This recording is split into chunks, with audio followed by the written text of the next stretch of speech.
Free said today that he thought offensive line played well despite all the rotation. Did you think that was maybe the best game y'all played this year?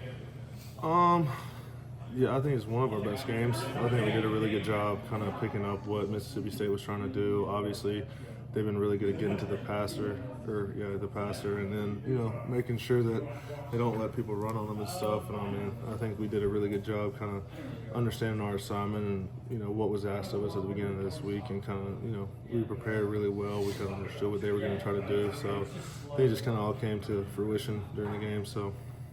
How tough has it been? You and Cam have had, you guys rotated out some dealing with these nagging injuries. How tough has it been when you're playing 7-8 different guys every game?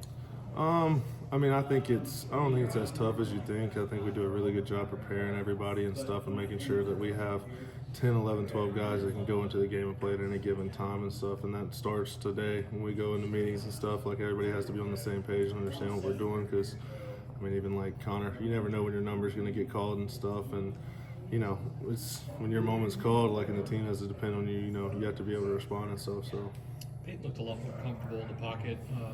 Talking to players post-game, they said he led you guys all week in practice and in the game.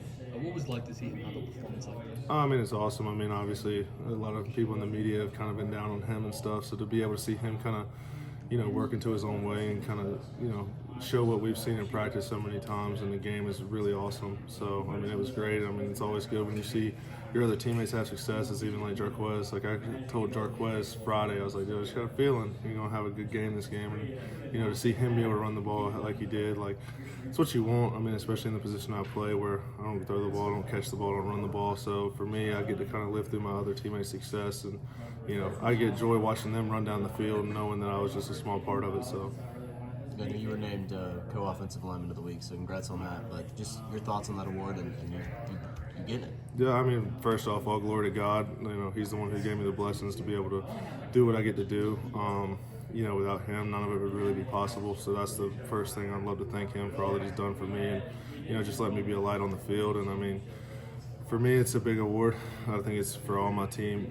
Without the running backs, without the other alignment, I don't think I win the award. So that's a big thing for me. Just for me, it's a group thing. It's not just an individual thing, especially in the position I play. Like, there's 5 of us playing at a time. So for me, I feel like it kind of gives us more of an offensive line of the week instead of just a lineman. So that's kind of how I take it. We hear all off season, about Connor Lew able to step in and get his first start. What did you see out of him in his first SEC start? Dude's going to be special here for a long time. I don't know how many times you can see a freshman offensive lineman, at any level of college football come in and play and stuff. And the way he's been able to prepare and play well, I think it just shows to what kind of guy he is. He's mature beyond his years. He acts like a guy who's been in the program for 5 years, which is something special. And I think he's going to be a mainstay for this offensive line for a long time to come. How much more is we saw the first half? What you guys have been wanting, thought it was possible. How much more is there for this offense to do after kind of showing more of that moments last week? Sometimes you gotta see it to believe it, I guess would be a way to describe it. And for me, now that you can, guys on our team can see that we're capable of doing it, it should be able to do it more consistently and stuff, and kind of have that breakthrough. I said it after the Ole Miss game of how close we were. I feel like we kind of saw what this offense is capable of. Now we just got to go do it again this week. So. Yeah, and do you think there's still more than even what we saw Saturday? Yeah, absolutely. We scored 27 points. I think we could score a lot more points than that. And that's what I don't think we really know what we're capable of yet. So the sky's the limit. Yeah, Free said that it's easier to go out and coach hard after a win like that. There were still issues, mistakes, other kind of things. Is that a fun day when you go in and go, hey, look, we did all this, and yet there's still those things that we need to do? No, absolutely. Everyone's chasing perfection, and the beauty of this game is no one's going to be perfect. If the quarterback goes out there and throws for 7 touchdowns, there's 2 or 3 passes he misses that he wishes he had back. So that's the fun part of this game. It's obviously a little bit easier to do after a win because those mistakes are still magnified, but it's not like, well, this caused us to lose a game or something like that. So it's kind of a little bit nicer for us that, hey, at least we won. So now we can move on to the next and see the mistakes and stuff and coach them up and go from there. You guys are still looking for like a complete road game, right? So just kind of what's the focus this week, knowing that you guys have to go off on the road to an SEC opponent? Honestly, I haven't really gotten to the focus. We'll probably learn it today here in about 3 hours. We'll probably get our theme of the week and stuff and kind of see what Coach Free said about it. I mean, I think bringing our own energy into the stadium and stuff, and kind of, creating momentum for ourselves and stuff. And, it's the same as every game. You got to go play 60 minutes. You got to play as well as you can. And, hopefully at the end of the day, the scoreboard reflects how you played. Coach told us after the game that Cadillac spoke to you pre-game. Without getting into the message too nitty-gritty, what was the overall theme of that? Well, so I was a captain, so I wasn't in there most of the time when he spoke, but I did hear him. I mean, he kind of talked about playing for the seniors is kind of what I heard. I mean, that's a big thing. You come into the season with kind of goals and aspirations, and then as, losses and stuff pile up, it's dreams and aspirations of, playing in the SEC championship.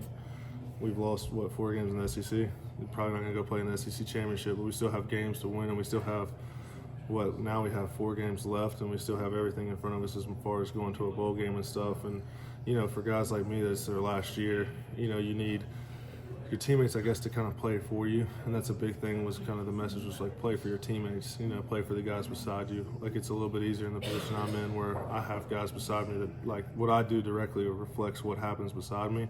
But it's a little bit different for other positions where, the receiver has to play for everybody, but really and truly the receiver's making the play. But I think that was kind of the message, was just play for each other and stuff. And that's, at the end of the day, that's all that really matters. So, Gunnar, what would it mean for you to play in a bowl game your last year? Oh, it means a lot. It means everything. I mean, that's, my job coming here was to win as many games as possible and set up a culture that will last a long time before, when I'm gone. And that's what I tell guys, now is I'm helping build for success way beyond when I'm gone. And that's kind of what anybody's mark should be, even on this world in general, is you want to have a legacy to last long before you're here. So that's kind of my goal, is to shed insight on football and life that can help people that are going to be able to benefit Auburn a lot longer than I'll be able to. So, how big a thrill is it to win the Lineman of the Week for the second time?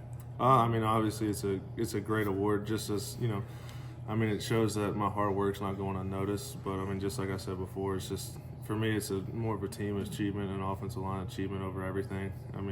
That's just how I kind of look at it. So, where do you feel like you guys are in the RPO scheme, and I guess how much of it you feel like you've executed at a high level? It seemed like Saturday was obviously good for Peyton, but you guys as offensive linemen, you guys have to execute there too. Yeah, I think RPOs, normally the easiest way I can describe it is you're given a run play for us. So I couldn't tell you when they're going to throw the ball out or when it's, when they're going to hand it off. You just got to look at different stuff in the coverages, and it helps us because normally when you play a team that runs the ball a lot, you're going to try to kind of put more people around the box as you can.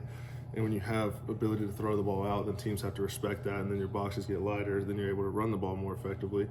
And then it kind of is the same chess match of, what do you have more players in the box? Do you put more players in the secondary? How do you play certain coverages? It doesn't allow you to blitz certain ways. You have to play certain things off of it to kind of stop RPOs.